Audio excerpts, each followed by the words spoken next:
им казвам, какво искам амбулатория, искам да се преглеждам, искам стаичка за изследване, искам лаборатория, родилен дом, другата е вход, родилен дом, който да служи едновременно и за детска и женска консултация.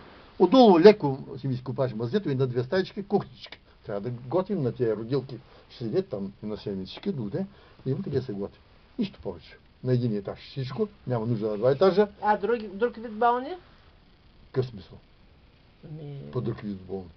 Освен на здравния дом, не само за родилките, има и болни. Здравен дом, казах и амбулатория за преглед на всички болни. Добре, ама няма ли някое друго легла? Няма легла. Не. Легла, болницата, Чирпан. Болни в селото. Ако се наложи легла, транспортираме ги в Чирпан. Да. Чирпан, болницата. Не ни позволяваха легла. Имаше само селска здравна служба, братя Захалови с 2-3 легла, тя след това тя закриха. Чирпан е на 20 км. Значи, такава е била линия. До кога просъществува всичко това във вашето село? Ами просъществува до към 70-та година, 75-та, 80-та година.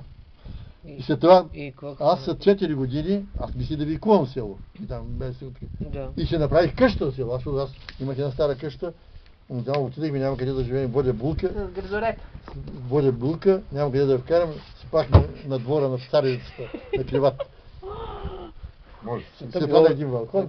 Една стаичка завърших, една стаичка намазах я с варби, с дала пръст. Така и прибрах ми се.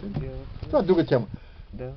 Тогава бях там, строих социализма, видях го, никога не може да ме убедиш, че тая идея е празна идея. Видях я. Хората на село, чакай бе, те станаха, те си купуват телевизори, те си купуват хладилници, те си да правят всички нови къщи. Те хището замогна, за да дава повече пари, за да дава натура, продукция и така. Това нещо, асфалтирахме селото. Няма какво да се прави на това село.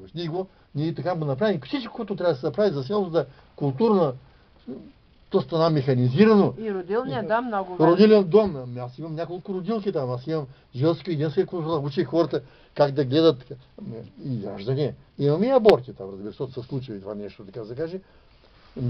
Учих хората как да си отгледат децата, манички, тегихме. Това е най-хубавите ми години, защото там аз бях наклонен да ставам хирург, защото това ми вървеше. Като студент бях в един кръжок по патофизиология и оперирахме жаби, кучета и правихме експерименти. Един доцент Кипров при професора Писарев, той дойде от Съветския съюз, патофизиология говоря, дисциплината, и ме направя председател на дружество, тогава имаш такива дружества по профили, и той прави операция на кучета.